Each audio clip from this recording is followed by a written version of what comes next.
Welcome to Tune In to Wellness today. My name is LisaMarie Tersigni. I am the owner and founder of a company called Inspiring Wellness Solutions. I am a health counselor helping people to reverse disease and specializing in disease reversal as well as anxiety and depression.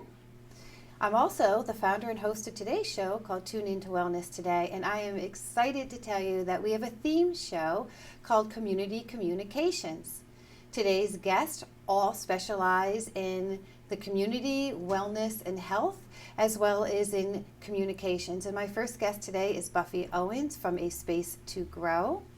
Buffy is a Guild-certified Feldenkrais practitioner. She is also the founder and owner of a company called A Space to Grow. You might remember Buffy from last fall. She was here in the fall of 2013 where she was speaking specifically about Feldenkrais and the work that she does with infants and their caregivers. Today, Buffy is going to highlight her new store, her new shop called A Space to Grow, located on 216 River Street in Troy, beautiful downtown Troy. Welcome, Buffy. How are you? I'm great. Thank you. Thank you for having me. Thank you for being here. How exciting, A Space to Grow. It's very exciting. I can't wait to hear more about it. But before we talk about that, tell me what you're doing with Feldenkrais and what some of the classes are that you're offering this fall specific to Feldenkrais. Specific to Feldenkrais. So I have weekly awareness through movement classes. I have 2 regular awareness through movement classes a week, and then I have another one called Special Attention, in which it's designed specifically for people with chronic pain or those with higher stress or looking to prevent repetitive strain. And then I also have a movement meditation class, which combines a little bit of the awareness through movement, the Feldenkrais work, with a little bit of meditation. Oh, that is wonderful. Now, I know you have a great passion for working with infants and women who are, pregnant and going through that period of birth and having a new child, but you also work with adults. Yes. So that work with adults, how is that different than what is the work that you do with the infants and the caregivers? Yeah, well, it's quite different. Adults are bigger. They've got a longer history, and they also tend to make sense of the reality a little bit more through their thinking mind, whereas infants are really getting to know their world through their senses. Mm-hmm. So with the infants, it's a lot of hands-on work, but I'm also transitioning more and more into teaching parents how to work with their infants. So some of it is to support infants that maybe have some special needs, but also to support the development of typically developing children. That is beautiful. Yeah. That is great. So A Space to Grow, new concept. Yes. Just opened up the doors recently. Yes. You have an open house coming up. When? Yeah, the official grand opening is next week, September 26th. Wonderful. Tell me about A Space to Grow. What brought you to open that up? What was the passion for you to do that? Yeah, well, for a very long time, I have had this vision of creating a space. My sort of personal vision for many years has been that really if we want to change the world, if we want to change our communities, if we want to transform our families, we have to start with ourselves. And I've really wanted to create a space where that can be sort of worked out on all those levels, right? That there are practitioners passionate about working with the individual, passionate about working with families, and creating a community. And in addition to that, over the years, I've worked at a lot of different studios and been involved with a lot of different business models. And I was really interested in creating a business model that supported practitioners building their own business so that we could come together and have community amongst ourselves, support one another within the professional realm, and socialize, have that aspect as well, but really support one another. And part of being in Troy, which is really such a wonderful town, is that Troy is part of the greater region, right? It's part of the capital region. And there are so many wonderful services, but they tend to be kind of spread out. And so when I was looking at A Space to Grow, part of my intention was to have it be a space that can call in some of those people, maybe have a space for satellite offices, or also for women trying to get back to their passion who are also mothering.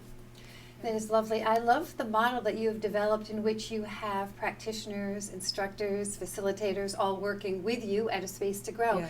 Could you tell us, or would you tell us, what the classes are and the workshops that you're offering? Yeah, there's a lot, and a lot coming up. So We have a monthly women's circle, which is a drumming circle and meditation.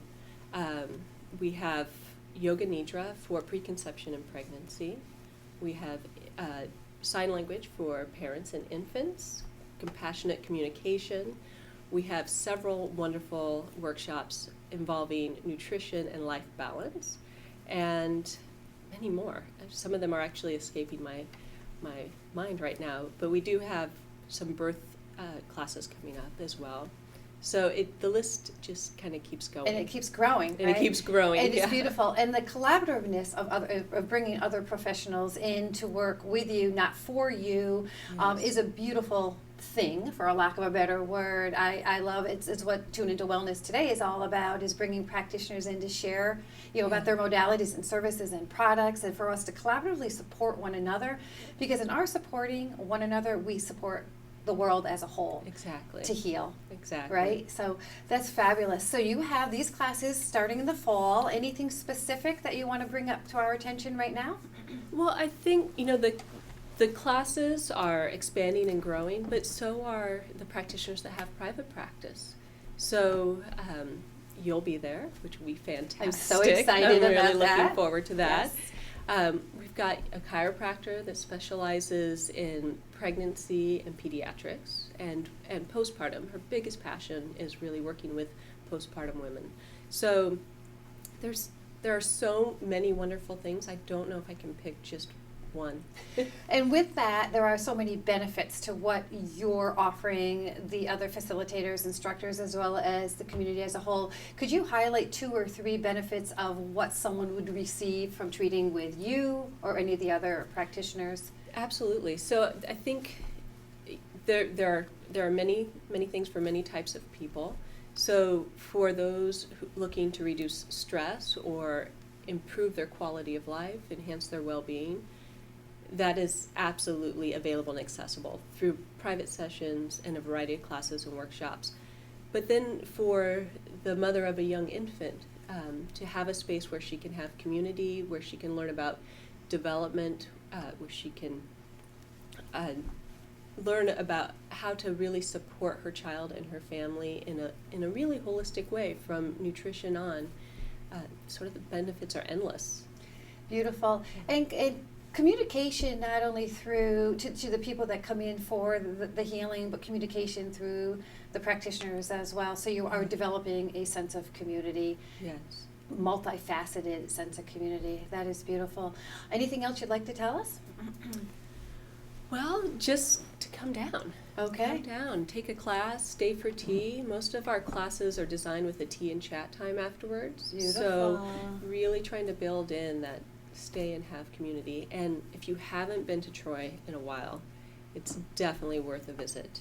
Is it not a beautiful city? I love it. And you talk about community. Troy is really building a beautiful community. Buffy is located at 216 River Street, which is in the Antique District of Troy. Parking is free. There's a parking garage on, I believe it's State and River. Yeah, State and River. Correct. 2-hour free parking. Parking garage is free. Saturdays, parking is free all day. So we encourage you to stop in and visit with any one of the practitioners. If you would like more information about Buffy and the work that she is doing, go online to aspacetogrow.org. Thank you. Thank you, Buffy.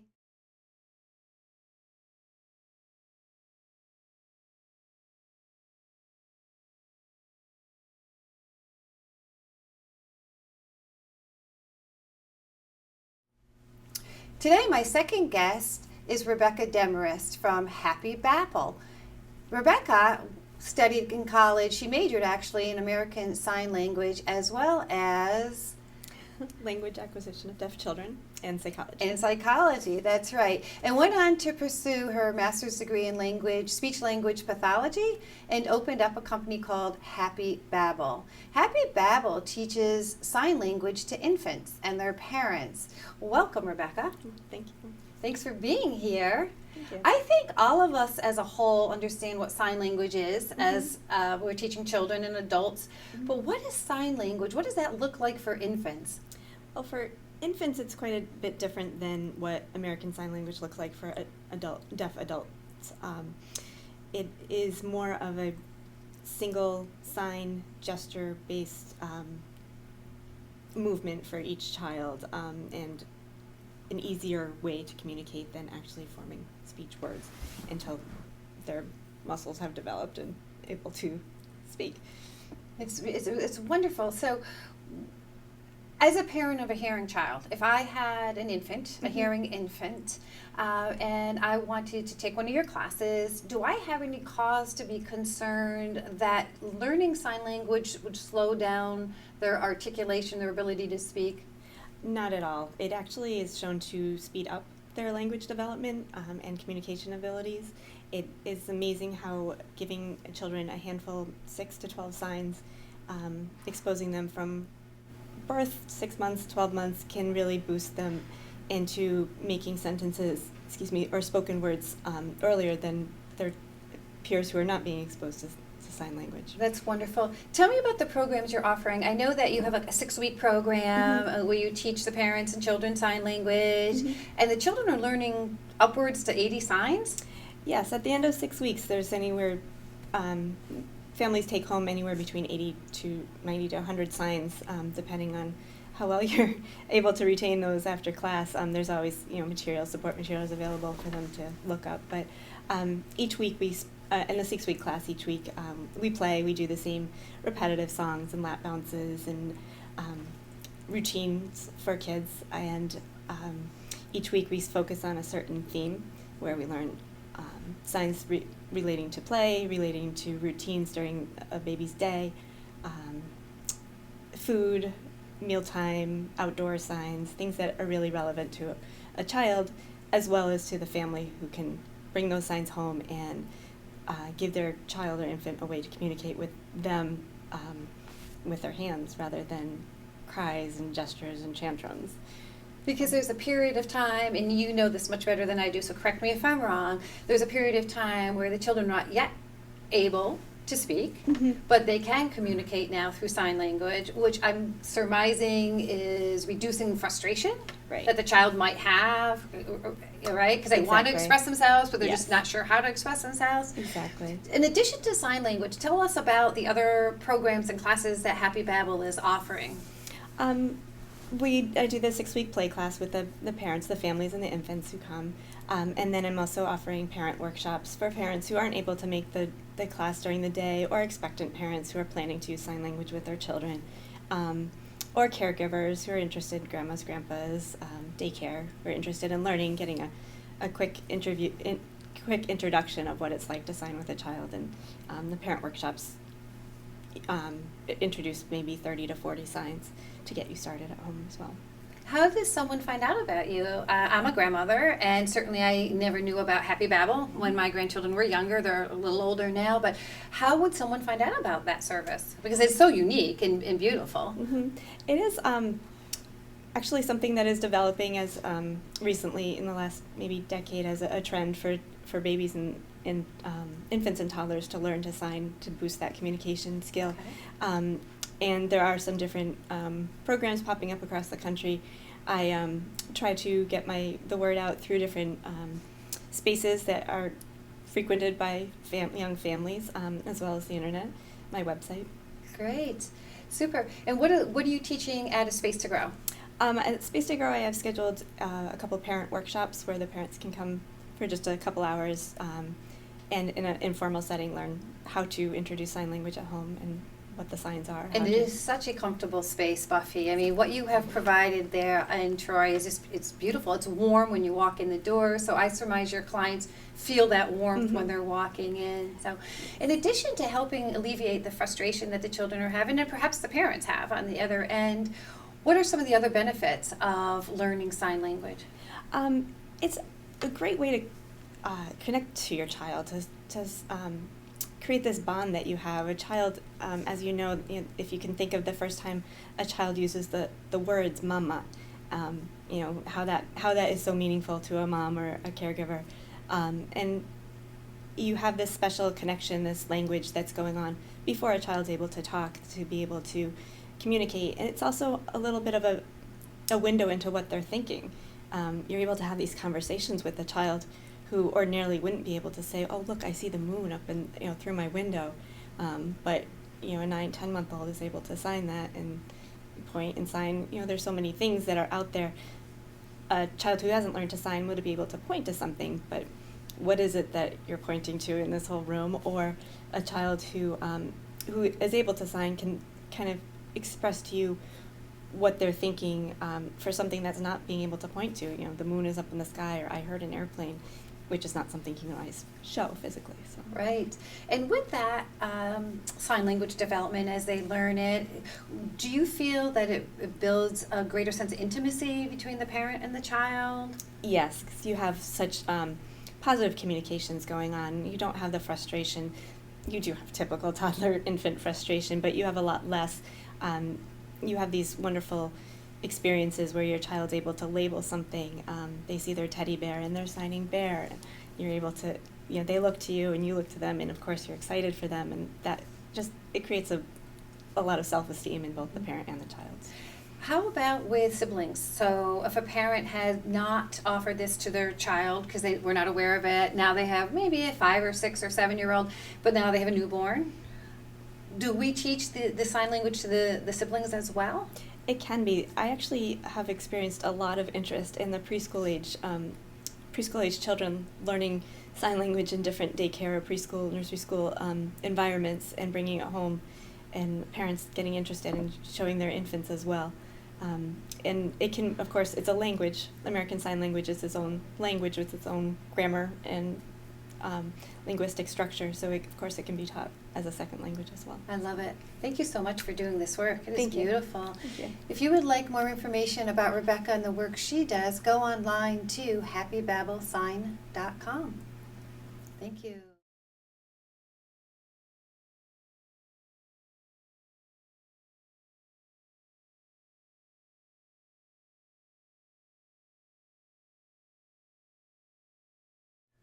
And today, my third guest is Steve Anderson from NVC in the Capital Region, New York. Steve specializes in nonviolent communication. He is a gregarious speaker and facilitator. Welcome, Steve. Hello, LisaMarie. Pleasure Great. to be here. Pleasure to have you here. Thank you for coming. Nonviolent communication, otherwise known as compassionate communication, was founded by Marshall Rosenberg. Okay. In the 60s and 70s, he developed a technique. He's a psychologist coming out of California, and he did a lot of work actually originating in Detroit in the Midwest, and was helping people during the anti-war protests and union movements to try to come to more peaceful solutions. I love it. We probably more now than ever, I think we could use more of this type of work. So tell me, what drove you to study nonviolent communication? It wasn't as much of a driving as an attraction. So I was first introduced to Marshall Rosenberg on a video at the Shambhala Meditation Center about 5 years ago.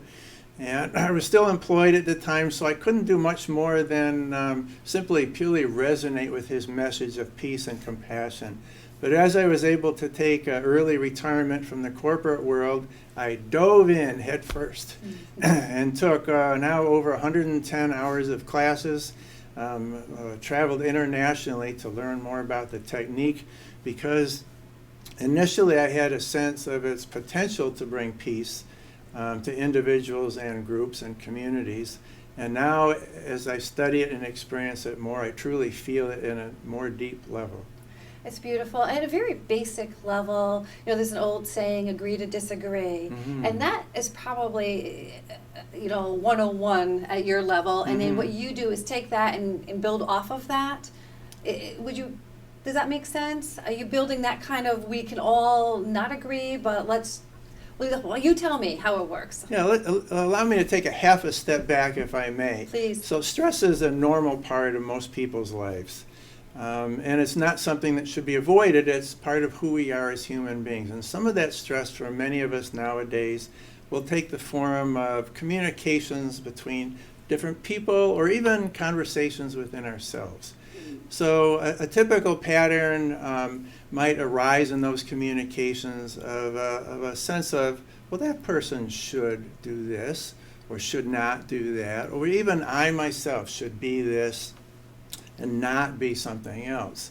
So it's that sense of judgment that we have in ourselves that can often create this stress or negative energy within us. And as we manifest that, and we tend to have our camp and their camp, us and others, the dichotomy will tend to make it almost impossible to come to a creative solution that meets everyone's needs. So nonviolent or compassionate communications helps us, our communications, to be more resilient to either misunderstandings. For example, we use slightly different words for the same general intention, or actually, getting back to your point, different understandings.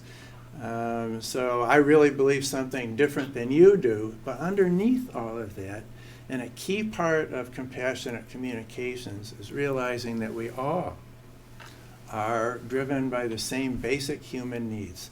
That regardless of how we manifest them, regardless of how we choose to act, what our different approaches or strategies, underneath we all have the same basic human needs.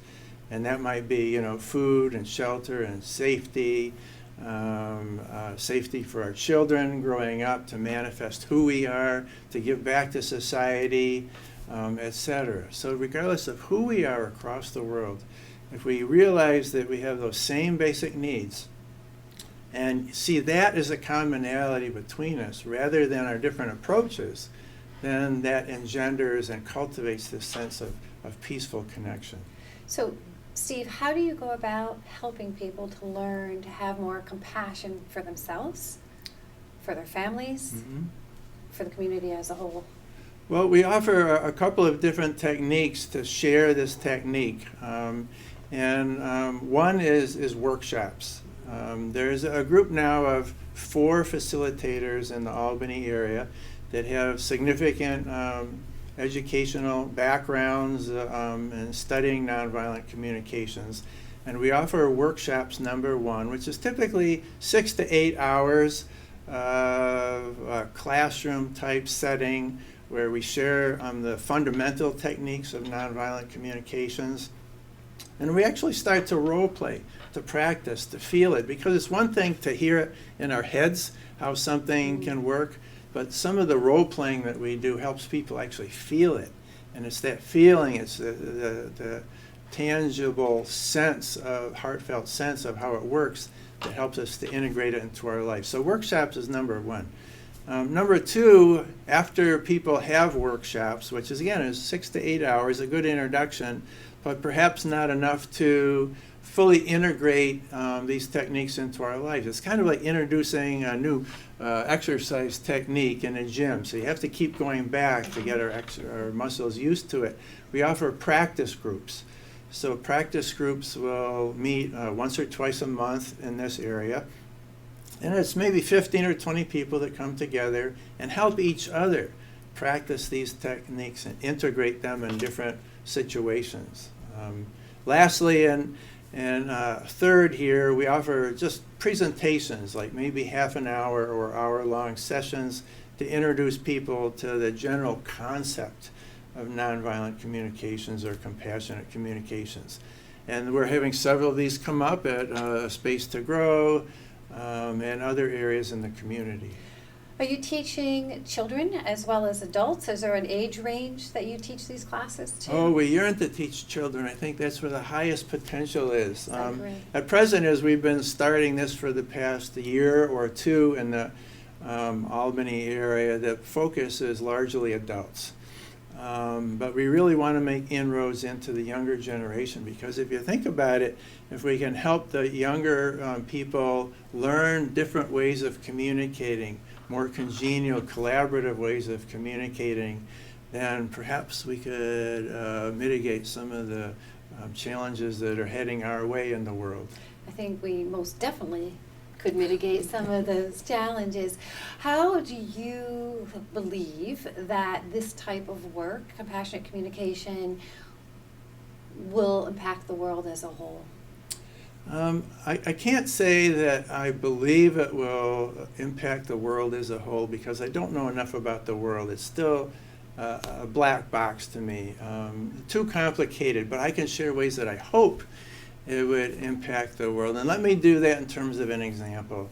Earlier this year, I went to Palestine and met under a Bedouin tent with a group of 100 Palestinians, Israelis, and internationals from Europe and the United States.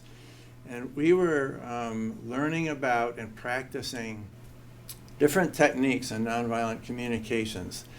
And I can share with you that the first of the 10-day camping, living together, that there were certain tensions between these groups, as we can imagine now, given the state of affairs over there that we witnessed. And as I saw the groups and the people exercise these techniques and become acquainted and seeing each other as people and not the other, heart-to-heart connections, the last couple of days were simply warm celebrations of brothers and sisters coming together, where one couple was actually getting married on the Israeli side, and the Palestinians were passing them over their heads, arm to arm, in sync with this incredible music and young people dancing until the wee hours. So that's what I would hope to and work to cultivate, that type of awareness and brotherly and sisterly love. So what I hear, though you cannot promise anything, nor any of us can ever promise anything, there's a ripple effect. So if we start in one community and it grows to another community, that's how we might be able to expand it to the world. Exactly. In my optimistic viewpoint of where I hope the world goes, right? Yeah. So we can all communicate peacefully and harmoniously. Exactly. As we tend to integrate it into our lives more, and this is my personal experience, and I've heard from others, it's first kind of an internal awareness, being aware of our personal triggers, what we're sensitive about, and then manifesting that into a one to the other communication, so I can honor you and really hear what's alive in you and what brings forth life in you. And then we do that to broader and broader aspects of our community, our children, our schools, people at work, and then our own spiritual evolution in a way, because I've seen instantaneous changes in people's lives as they practice these different techniques. And also I'm aware, and just the beginnings now, of a kind of a lifelong integration and what that can mean in terms of an inner awareness and outer expression and community across the world. It's beautiful.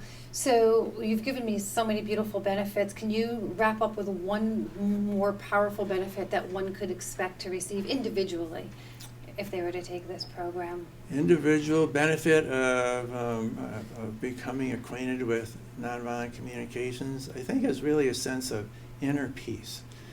That no matter what we hear from others, no matter what we hear from our own inner voices and thoughts, that it's kind of seeing through all of those things to a commonality of living essence in all of us, and coming to honor that and cultivating it. I love it. Are you teaching some classes at A Space to Grow this fall? Yes. We Tell have us about three. one. Go ahead. One in October, one November, one December. They're on the Space to Grow website and also on our Facebook page, NVC in the New York Capital Region, I believe it is. And all the classes are listed there, as well as some other presentations in the community coming up. Thank you so much for doing the work you do. It's beautiful. Thank Really you. beautiful. If you'd like more information about Steve and the work he does, you can go to aspacetogrow.org or on facebook.com/groups/NVC Albany. Yeah, if New you just York, type in I Facebook believe. NVC Albany, that'll work. That will work too. Oh, make me say the whole thing and then you're going to tell us. Okay, great. Thank you so much. It's wonderful having all three of you here today for the theme of community communications. Buffy, I want to go back to you for a moment and ask you, we have this great location, A Space to Grow. What are your future initiatives and hopes and dreams for A Space to Grow? Yeah, so the future vision is really just to have as much going on there as possible. I mean, I would love to have classes and support groups daily that bring in people from all over Troy and all over the Capital District to really enliven the Capital District, to blanking on words, but to really transform it in a direction that I see it's already headed. Troy, in the last several years, I mean, I've only been here not quite 3 years yet, and so much has changed. So much has changed. Every month seems to be a new business opening up, right? We've got an organic daycare, new juice bar. So there seems to be already this evolution towards a healthier community, and I hope to be a really big part of that.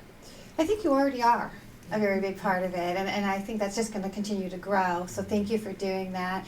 Downtown Troy has so much to offer all of us. Great farmers market on Saturdays for sure. Some neat little boutiques, right, downtown Troy. I love the little boutiques they have. Rebecca, aside from working at A Space to Grow, you teach elsewhere, correct? Tell us a little bit about what you do separate from A Space to Grow. I hold some of the play classes in Troy as well. A store called Naturally Grown is a mom and baby boutique store. And we use the space that's so comfortable and cozy and welcoming to families. And the other space that I use is up in Ballston Spa, another mom and baby boutique store called the Bundle Store. Nice. So it's a mom and baby boutique. Are we selling clothing at this boutique? There's probably one of everything that you would want and possibly need for a newborn and mom and toddlers. Exciting. I did not It's a fun know store. about that. And aside from A Space to Grow, where are you teaching your classes, your workshops? There's a couple of churches in the community that are kind of on the forefront of adopting nonviolent communications. The First Church in Albany, North Pearl Street, and the First Unitarian Universalist Church so far. We also are working through the Focus Food Pantry, the Honest Weight Food Co-op, and the Catholic Diocese of the region. And maybe you'll come do some work for Inspiring Wellness Solutions too. I'd love to. I would love to have you. Thank you all so much. Would any one of you like to offer the audience anything else before we wrap up? I think in addition to the Facebook page, you can also reach us at nbcalbany@gmail.com. Great. Thank you, Steve. I encourage you to reach out to any one of these guests with any questions you have about their services or modalities, or go on to their website. I thank you again for being with us. I hope you enjoyed this show on community communications. Again, reach out to these guests or reach out to me, LisaMarie at inspiringwellnesssolutions.com, with any questions you might have. Until next time, be well, be happy, be alive.